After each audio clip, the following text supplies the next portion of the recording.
Assalomu alaykum do'stlar. Hozir Instagramda Orif astronomiya ustozi videolarini ko'rib qoldim.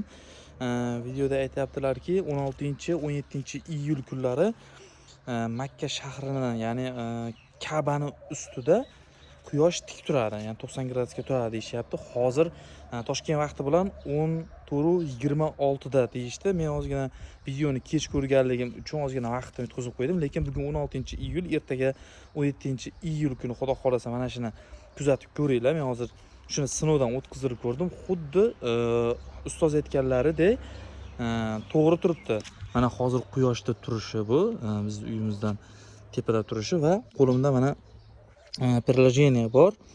Приложениеda ham xuddi mana qibla shu tomondan ko'rinyapti. Bu ya'ni to'g'ri 14:26 da yana ham aniq ko'rinadi.